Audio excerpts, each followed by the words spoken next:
Welcome to Lynn Cullen Live. Talk radio without the static.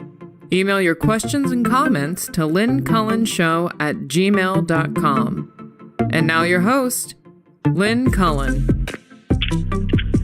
Hey, how you doing? Welcome to the show. I'm knee deep in papers and notes, and I have to be perfectly frank, I'm totally disorganized. How you doing? It's January 9th. God almighty. Time flies when you're having fun. I remember last I spoke to you, I suggested that who the hell knows what's going to happen until I speak to you again. Well, quite a bit did. And something I said was not going to happen happened. So much for my prognosticating. I said Kevin McCarthy would not be the Speaker of the House. So what do I know? Man, I mean, I'll give this empty suit this much. He doesn't quit, although I suspect at some point he is going to quit. I saw somebody say, man, for teachers all over social studies classes or history classes who've ever been asked to define Pyrrhic victory, well, they've got a great, for instance, when Kevin McCarthy brought the nation to a stop for 4 or 5 days because of his ambition, his ego, and he got it. He got what he wanted. Somebody else would say karma is a bitch. He will be driven out, as so many Republican speakers have before him. If you think of Republican speakers, I mean, it is amazing how many are literally hounded or driven out of office. I guess that's the same thing. Sometimes by the law, other times by the Republicans themselves. This is not new. Man, what a bunch of... listen, where am I going to start? I'm going to start Dana Milbank. Let me start with him. I think he did a pretty good job of summing things up. This is what happens when a political party, year after year, systematically destroys the norms and institutions of democracy. This is what happens when those experts at tearing things down are put in charge of governing.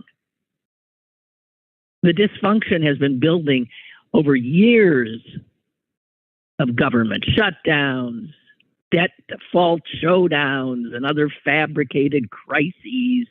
And now anti-government Republicans are using their new majority to bring the House itself to a halt.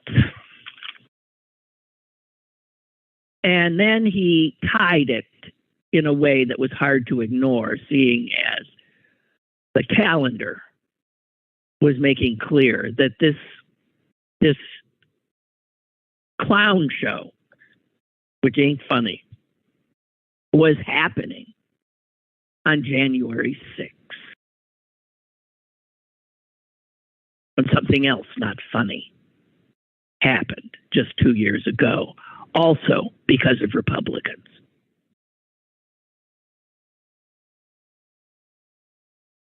And Milbank says 2 years to the day. Here we see Republicans still attacking the functioning of government. There's more than one way to hobble or take down a government. This isn't Milbank anymore. I'm back to me. January 6th, 2 years ago,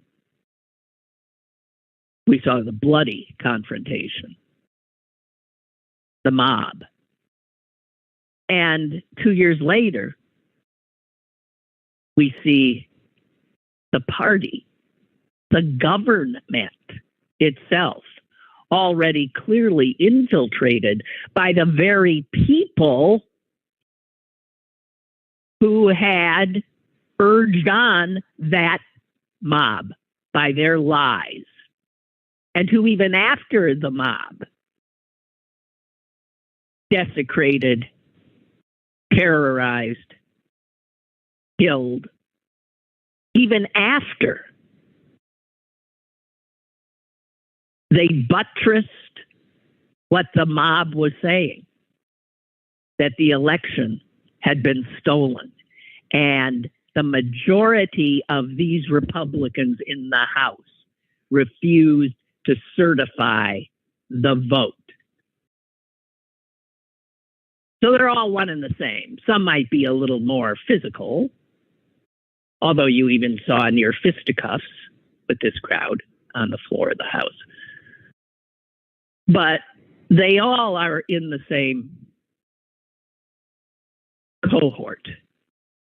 And it's not one that values democracy. And it's not one that values governments. It is one that seeks to destroy the government. And they're open about it. Open about it. So now the people who vowed to literally destroy our government are in charge of half of one of the three branches of government. And Kevin McCarthy, by giving away everything he had, including his soul, well, that was given away long ago, to keep or to attain the power he lusted for, has now become totally complicit in institutionalizing this chaos, this threat to the functioning of our government. I mean, stop and think about it. 2 years ago, Republicans, by their lies, brought our government to a halt, a bloody halt, a terrifying halt. They did not prevail. But 2 years later, they've brought government to a halt again, and this time from within, because they control the very chamber that was desecrated 2 years before. Incredible, really. And then on the 6th,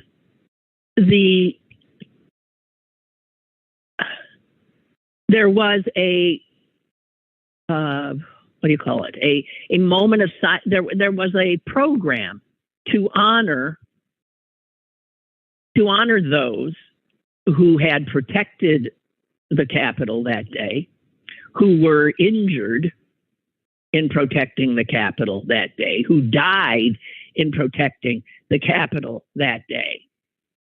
It was a simple ceremony. Started with the Pledge of Allegiance.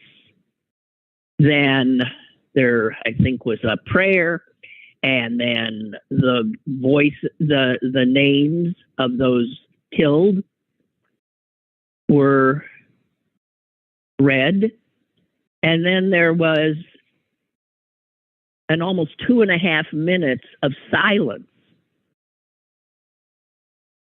140 for the 140 some people who had been officers who had been injured that day. So it was short, this ceremony, but it was intended to thank them again, to acknowledge this date as one that needs to be remembered and talk about these split screen moments. While that is happening, the Republicans in the House, by the way, only one Republican member of the Congress showed up on the steps of the Capitol to acknowledge the bravery of the Capitol Police and the DC Police that put their lives on the line for them. For them. So while an election denier like Josh Hawley was running for his life from the very mob he had given a thumbs up to just hours before, he didn't show up. I find these Republicans so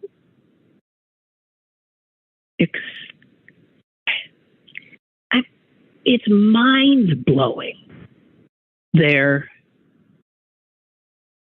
shamelessness.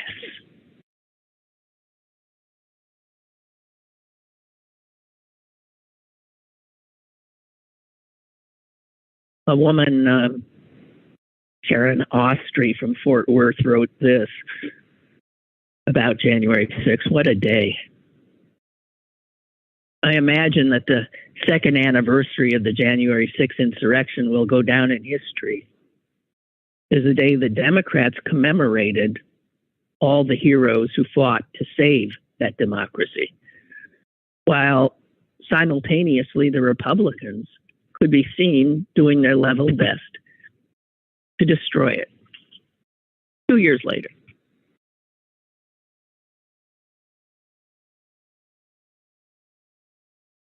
Incredible. So it's been pointed out the very people who were behind the insurrection are also very much the people who now control the House, and they also are hugely represented in the group of 20 that caused the initial inability of Kevin McCarthy to get the speakership in a timely manner. Of the 20 lawmakers who voted against him in those first how many ballots, 17 were full-on Trumpers. 5 of them were freshmen, and this is what you need to pay attention to. These are freshmen who've never served in the House before, and they have come in already as radicalized members of the Tear It Down Republican caucus. So the remaking of the Republican Party and the continuance of more and more of these radicalized Republicans coming into the chamber to destroy it from within is truly frightening. And if you look more closely at them, there's a guy from Arizona who's there. He's now a member of Congress. His name is Eli Crane. He, like so many of these others, has followed Trump and his example of taking a mini celebrity standing and getting into the theater of politics. There are way too many of these people in the Congress now. They are not there because they care about country or the people or the job or democracy. They see it as a stage, and one that is clearly capable of making you into a huge, huge presence on television, on talk shows, in the newspapers. So Eli Crane is one of them. He is a guy who first became enamored of being on TV when he was on Shark Tank, that show that Mark Cuban is on. It's a business reality show where people come in and pitch their ideas of a business to Mark Cuban and these other folks.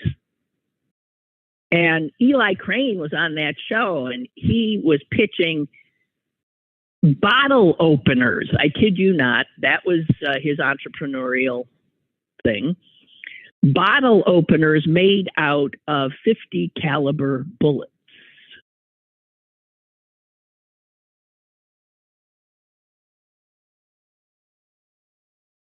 And in his presentation, he said,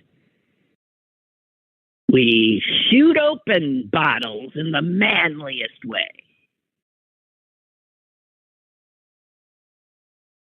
And now he's a member of the House of Representatives. There was an Anna Paulina Luna, this freshman from Florida. She's a pal of Matt Gaetz. She is a former swimsuit model. I think she's the one who went full on Obama initially. These are people who want attention. So they gravitate to whoever they see as being a conduit for their getting attention.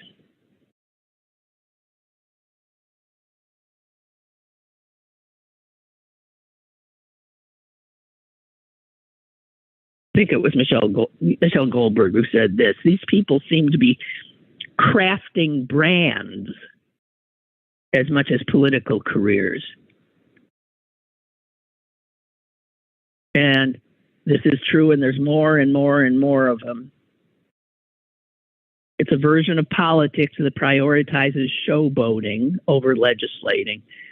And they don't care about governance. All they want is airtime. And McCarthy is one of them, and he's given away the store. Really extraordinary. But today, I suppose, he's the speaker, and they're gonna vote on the rules package, which will solidify a lot of what he gave away to get the seat in the first place. Well, I don't know. Does he have his people all lined up? Has he become better at counting votes? Or is even this next step of governance going to yield the same thing we saw last week? God. Republicans. And then there was this headline in the New York Times, front page today: frenzied mob storms Congress. I thought, what? But it was about Brazil. And I thought, oh, geez, they can't come up with their own sort of playbook? I mean, this looks so Bolsonaro, their god, who they think won an election he lost, which is why they stormed their capital.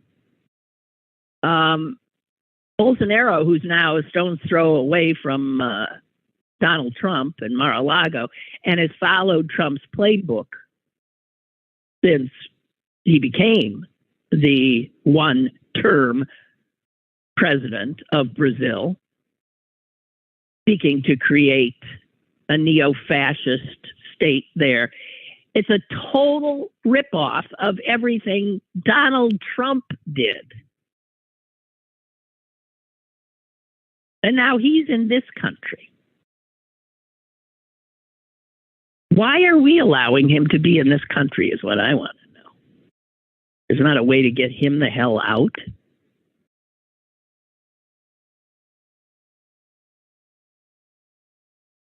They even said, if you talk to any of the idiot protesters in Brasilia, they said they were protesting what they believe is a stolen election. And they know it was stolen because Bolsonaro told them so. And there were all kinds they got tons of conspiracy theories of how it happened. The reality is he lost. I mean, the total sameness of these two stories, mind-blowing. Mind-blowing.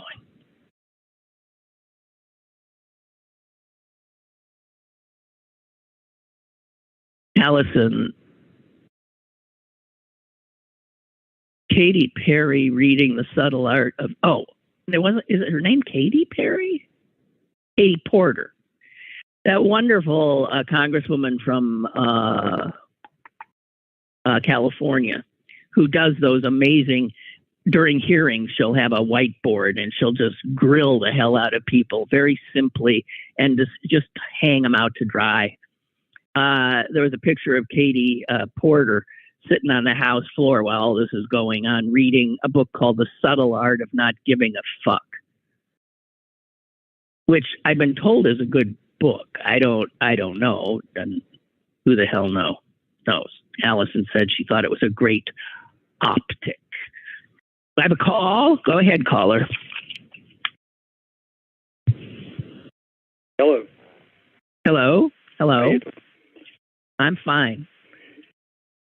You were talking about getting that Congress for celebrities. What I was going to talk about is celebrities and the power of prayer. And how the power of prayer, God only answers the prayers of the rich and famous, and the rest of the people go fuck themselves. And that's just what we got in our society now. As I noticed, certain things they say is God loves me better than you. And that's just what they're saying now. He said, you're going to live because I like you. Hey, Al Roker, you're nice. I like you. You're a black man. I like you. Or the football player who, the power of prayer. That's what they call it. That's what he said. The power of prayer. It's a miracle that his situation turned out like it. You know why? Because he's Al Roker. God liked him better. The kids in St. Jude that died of cancer, the hell with them. I mean, when someone says that, it makes a mockery of religion. And I'm not a religious person, but I used to be Catholic. And it's just, to me, it's like, I've heard this too. I'll pray for you. Well, that's fine. But this thing where someone dies, what about them? You know what I mean? They say, well, God didn't love them. That's what I was saying. Why do you say that? There's always something that religious people have to say. And if he takes somebody, he loved them so much he wanted them in the kingdom of heaven. That's their... Right. There's always something to say because, you can make it up as you go. It's sort of like... Well, that's what I say. It's kind of like the Constitution. You just make it up as you go along and pick out the points you like. So what he's saying is God is he picks winners and losers, is what you're saying. Think about what you're saying. It's disgusting. outrageous. It's disgusting. I know. And I can't take it anymore. What's that? I totally understand what you're saying. Yeah, it's really getting bad in society. It's not, well, listen, if it triggers you, as we say now, right. You're in trouble. You're in trouble because this kind of thing ain't going anywhere. No. You can pray that it will, but odds are it's not going to. I hear you. And it's nothing to do with religion, whether you believe or you don't believe, or if you want to believe. I am all for it. Freedom from it, freedom for it, but I don't know. But it seems to me it's fake, too. It's fake. It's like they hide behind it, like the evangelists. Well, it's something to be... Yeah, it's a structure that allows people to make sense of something that is terrifying, which is our mortality, right? I mean, right. And so you just sort of, it's a script that we've been given, and we all grab onto at some point to just try to make sense of the terror of being alive. Sometimes I don't know, but you're in trouble if you get somebody triggers you. looking over you. Yeah, that's what it is. You can have somebody looking over you. It has control and everything. But I make a mockery of religion. I just don't say things that I don't know. If I knew for sure, I'd say, that's what he does. That's what no, I don't know what anything. I don't even know if it's true. I don't know if it is true. I just don't know. That's me either. But a lot of people can't live with don't know. They need an answer. Right. It's just, it's too upsetting. Yeah, I understand too. Totally. Yep. To live with the reality that we don't know takes, I don't know, I think takes some courage. Yeah. Not that I'm suggesting that people who believe in a God are cowards. This has become so fraught. We all do what we have to do to make it through. Right. But exactly. Yeah, whatever. Okay, well, I'll pray for you. Okay, thank you. Yeah, bye. Okay, bye. Bye. Bye. I'll pray for you. Bye. As you're going to be struck dead for saying what you just said.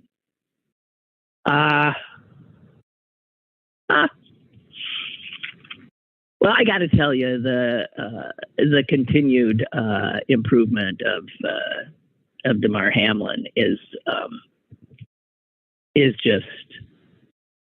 the best feel-good story ever. And the New York Times sports section has this huge piece today on McKee's Rocks.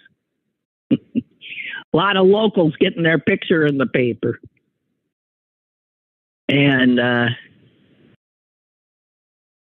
it describes McKee's Rocks as, it said, known locally as the Rocks, it reached its heyday in the first half of the 20th century, drawing immigrant expertise to work in the iron, steel, and railroad industries. Its population peaked just above 18,000 in the 30s, but is fewer than 6,000 today. That's certainly a reality that we see up and down the river in the Mon Valley. It says its citizens, half are white, mostly of Italian and Eastern European heritage. 29% are black. More than a quarter live in poverty. Oh, wait a minute. If 30% are black and about half are white, 30 plus 50 is 80. Well, what's the other 20%?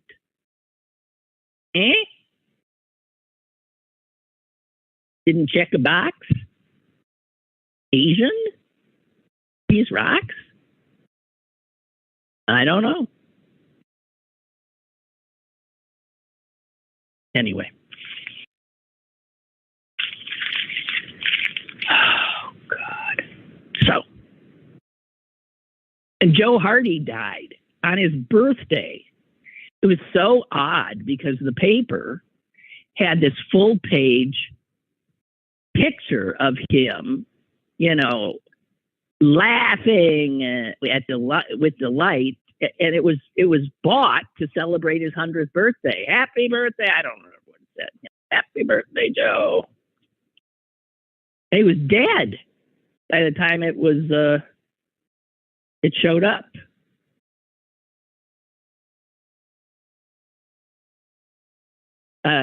He was the typical larger-than-life character. I don't think he was necessarily a good man or a man whose example you'd want to follow. I had not known that he was a child of privilege. I thought he was self-made. What do I know?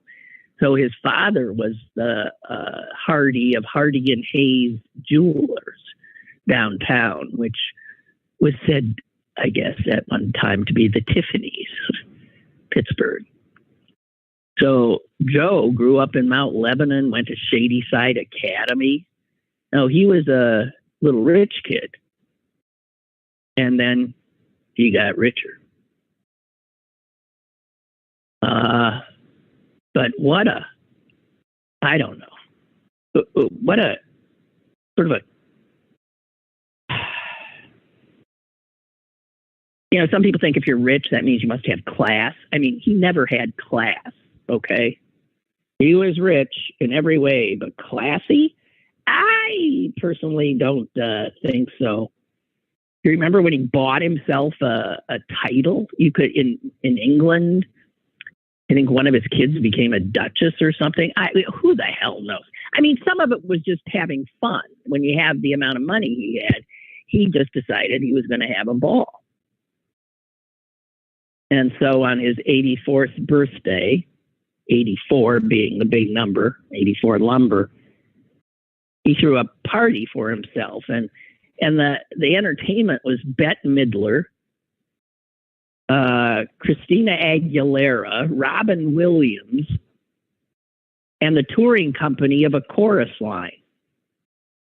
They all came to Fayette County, Nemacolin, to celebrate him.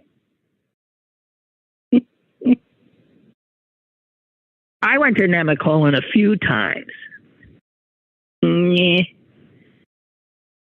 Again, sounded gaudy and pretentious, but in a lovely, lovely setting. And I went there to treat myself on a weekend, took a friend, and I was getting a manicure in their spa, and there was a very nice woman seated at the next table, or the next, whatever you call it, station. And we struck up a conversation, and it turned out she was his wife.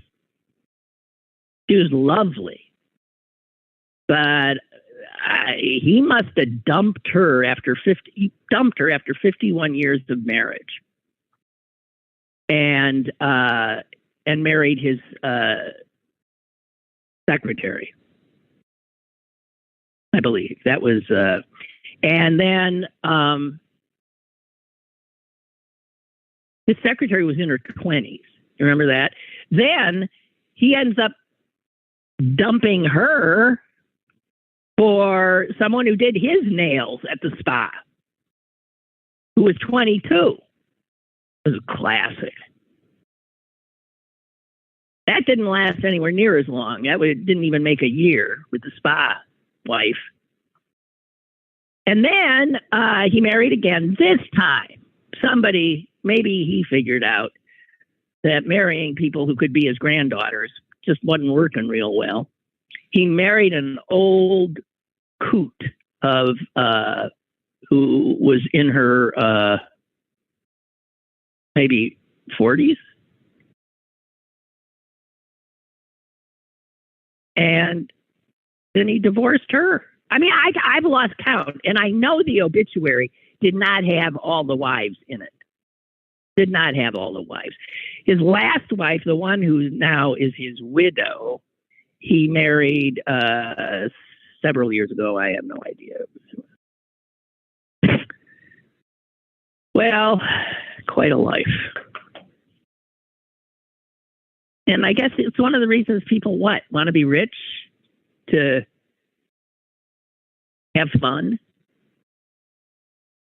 to live in opulence, I don't know. What emptiness.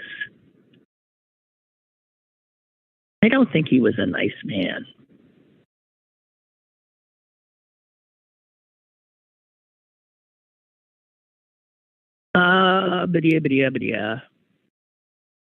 I got so much stuff here. What the hell are we going to talk about? I don't know what the hell you want to talk about.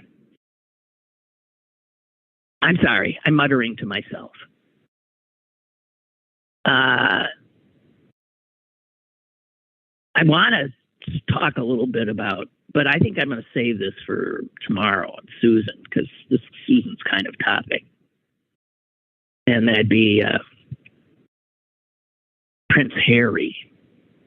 Normally, I don't get into this kind of crapola, but I had the TV was on, and I stayed and watched his interview with. Unbelievable. I mean, let me just say right now that my reaction is so negative. It's not like it's pro-royal family either. It is just, will these people go away? What a privileged, spoiled, self-centered brat. But I'm going to save it for tomorrow with Susan. I didn't talk to her about it, but we'll see where she comes down.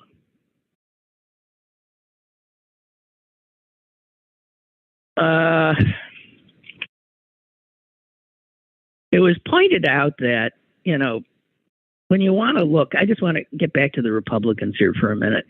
If you try to figure out when they totally went astray. I mean, it's hard to, it's been a process. To blame it all on Trump is not knowing the history. I would start the blame with Ronald Reagan, who famously said, something about the scariest words in the English language are, "I'm from the government and I'm here to help you." So Reagan took this anti-government theme and ran with it. And then you had the people who enforced it. No one won a Republican election unless they signed on to the anti-government theme. There was a guy named Grover Norquist. Remember him? He's the one who, people were pretty much told to take a pledge. If you didn't pledge to be on Norquist's team, the odds of getting elected were not great. Getting through a primary, not great. And so this is way back. This is in the 80s, right?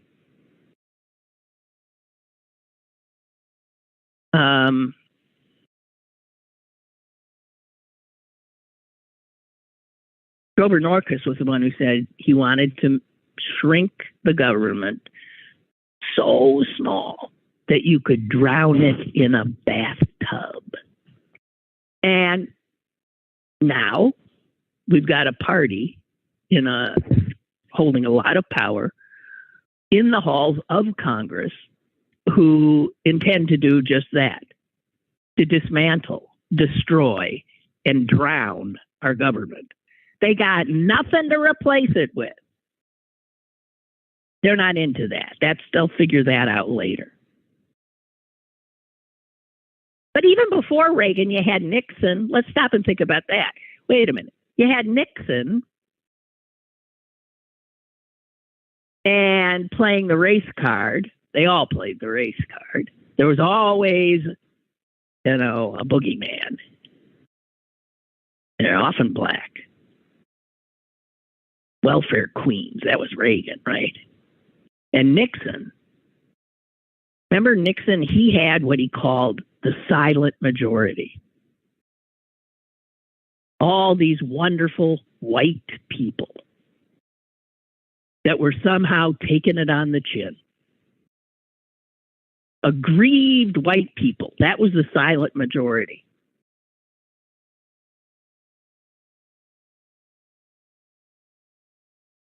And then you have Newt Gingrich coming in as Speaker of the House, and that's when things got ugly. He even said, famously, quote, "One of the great problems we have in the Republican Party is that we don't encourage you to be nasty." Well, he showed them and perfected it. And, well, he didn't perfect it.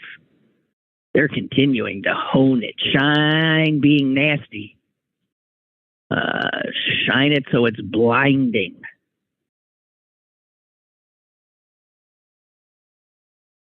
But Gingrich ended up being thrown out. He's one of the Republican speakers who was hounded out of office, and he got hounded out because he actually at one point decided to do the right thing, and he worked out a budget deal with Bill Clinton, then the president. Well, you worked out a budget deal with a Democrat, you're gone. He was gone. Then Barack Obama gets elected. And the silent majority turns into something else, the Tea Party. And I remember when the Tea Party first made its appearance, same folks. They were supposedly about small government and taxes. That's not what they were about. That's not what they were about. And they even exhibited tendencies for some violence. And the Tea Party begot the Freedom Caucus, and the Freedom Caucus ran John Boehner out of the speakership, ran Paul Ryan out of the speakership, tried to prevent McCarthy's speakership, but they'll run him out as well. Because this is what they do. They grind the wheels of government to a halt, which is sabotage, which is just a nicer, I guess, more subtle, but I would say effective way of insurrection, right? Unbelievable.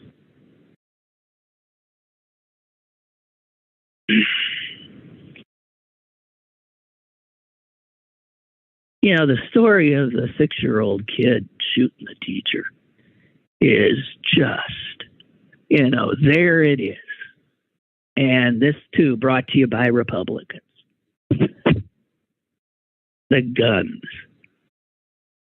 guns, and creating a culture in which the gun is the way you deal with every issue. 6-year-old just was an American. Obviously lived in a house in which a gun was available to him, which can be said of God knows how many millions of 6-year-olds in this country, and how many millions of 6-year-olds with unsecured guns in their homes. And then, he's seen it play out a million times here, there in the news, big adults. And they shoot in schools, and they shoot when they feel threatened, and they shoot to settle scores. And sure, why wouldn't a kid?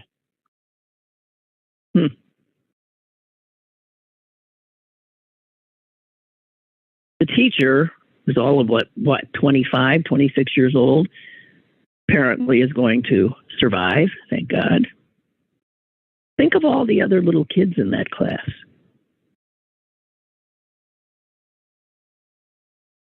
Think of the trauma they suffered. And we just keep on lowering the bar.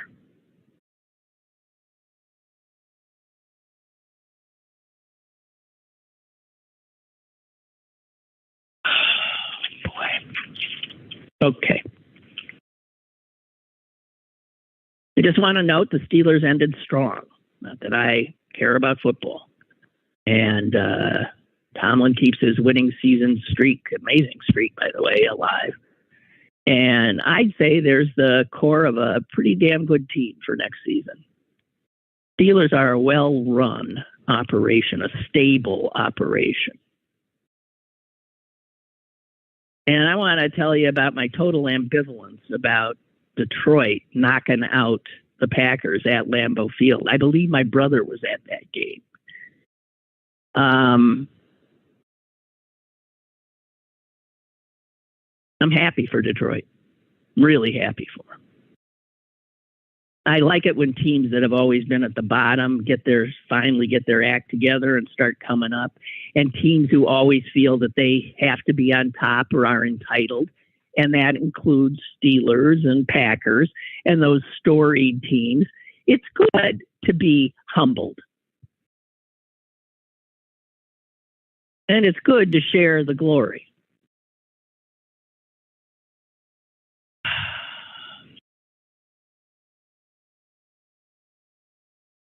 Well, I want to note the passing. It's not a biggie. It's my obit of the day. Well, I guess I already did Hardy, but somebody I just grew up, I was a news junkie as a kid. So somebody who I always, and I think I mixed him up with his brother, because there were two brothers that were both reporters, television reporters, way, way back. And one was named Bernard Kalb, and the other was named Marvin Kalb. And I think they looked a lot alike. So I think in my mind, they were the same person.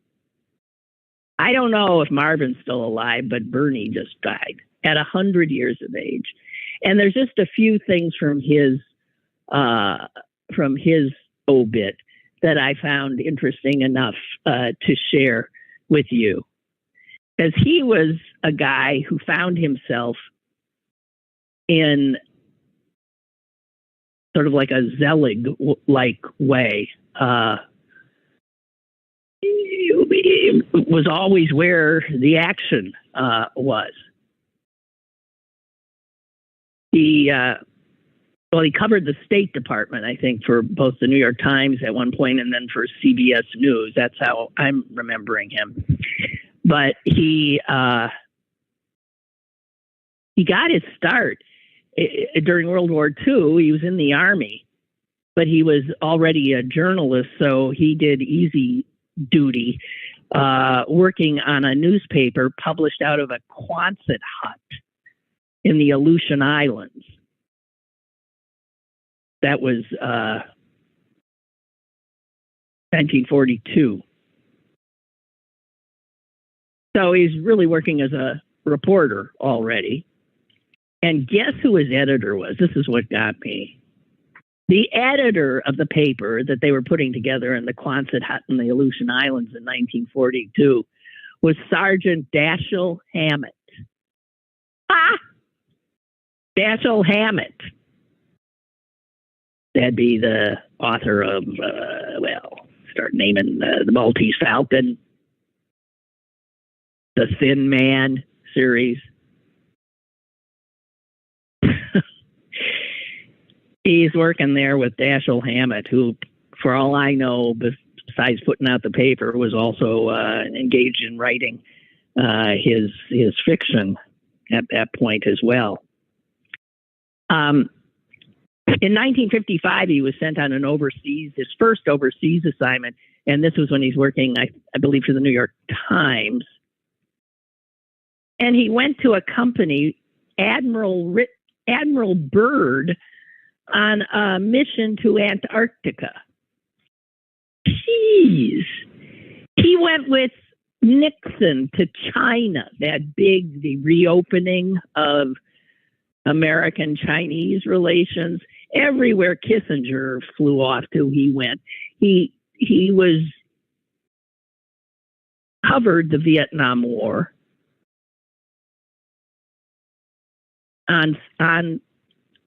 so he just had this amazing career. And then he made a big mistake. He got out of the news biz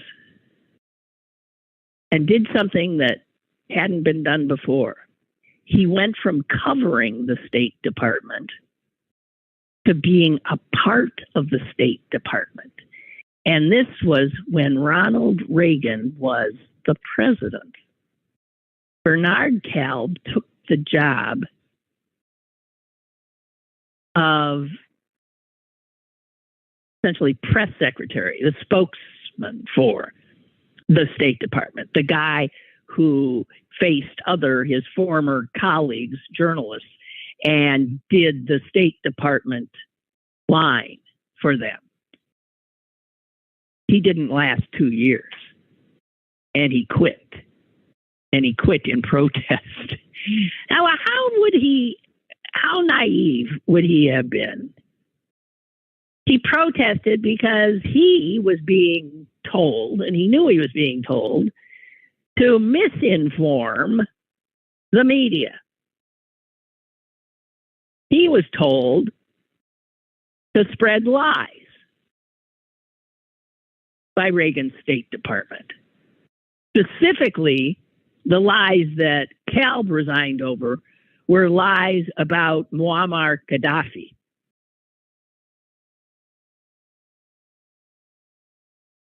And the plans that the American military had to undercut, to do, what? You mean the American government trying to destabilize another country's leadership? Yeah. Anyway, he knew what was happening. He was told what he was supposed to say, and he said,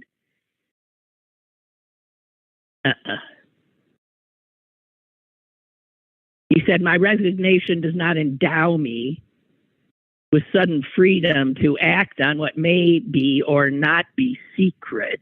He knew he still couldn't talk. Or what can be classified or what cannot be classified.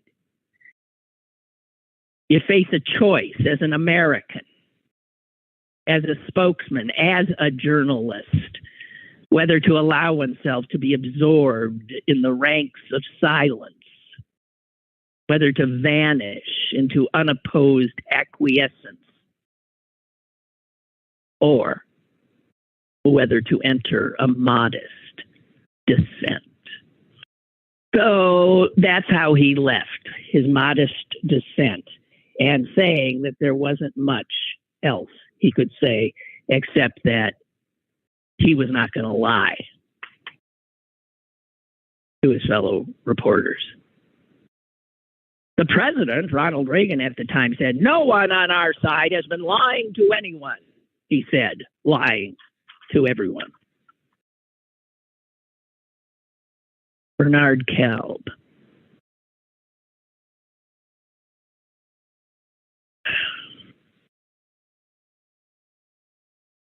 So,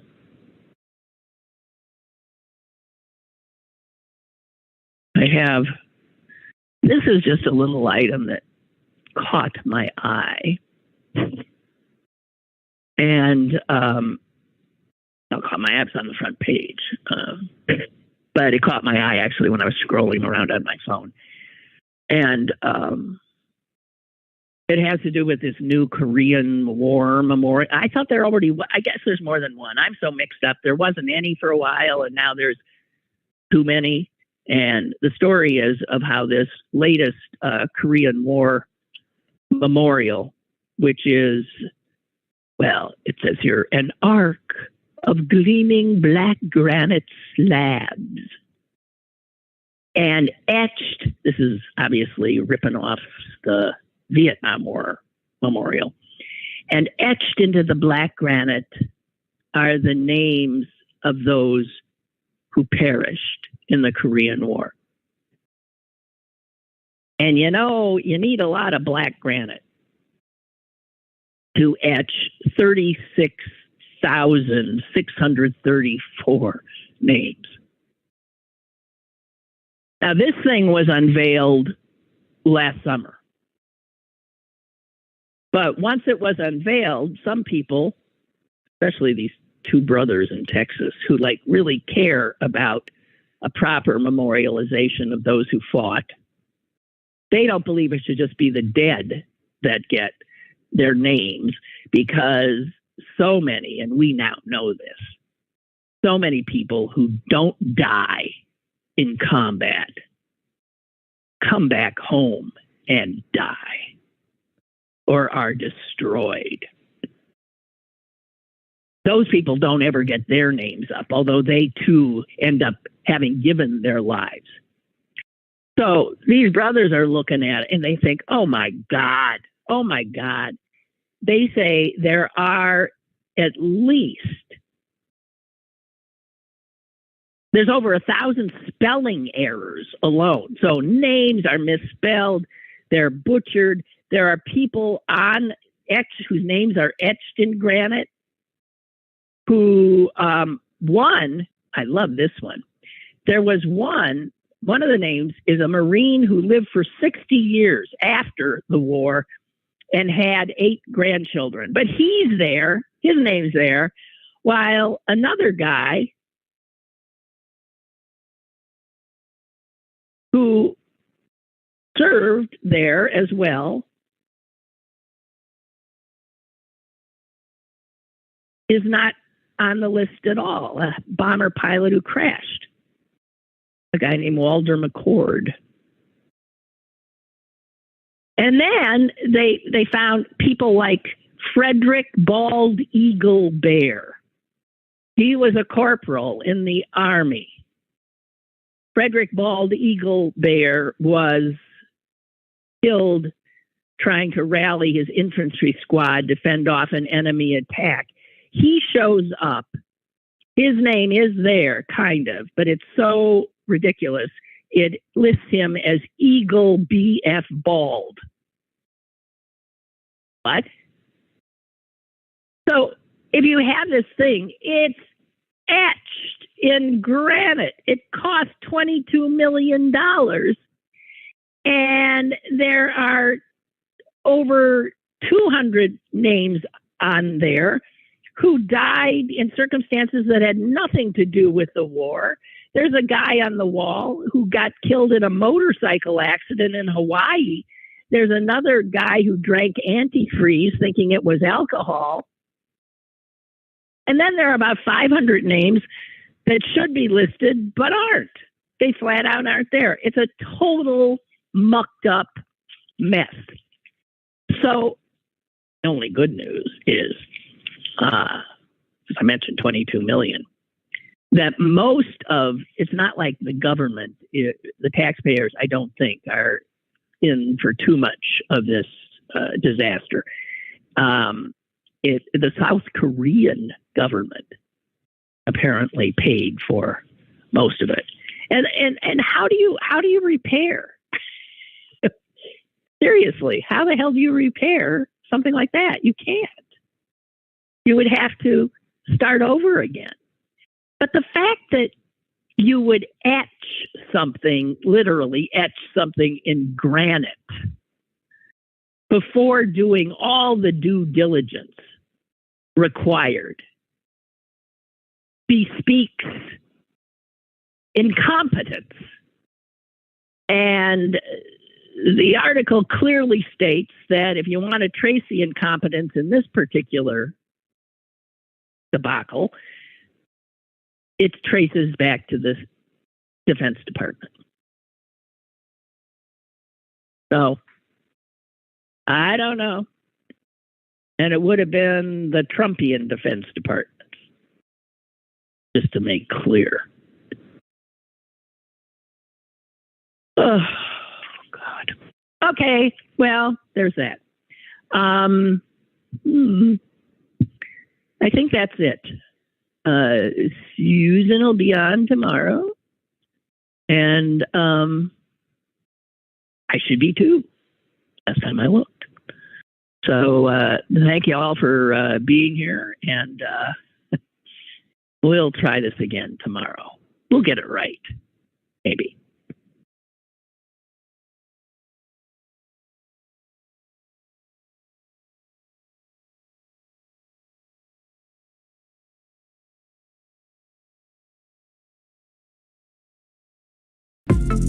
Lynn Cullen Live, Monday through Thursday from 10 a.m. to 11 a.m.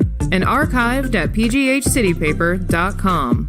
The opinions expressed on Lynn Cullen Live are those of the host and do not necessarily reflect the viewpoints of Pittsburgh City Paper or its advertisers.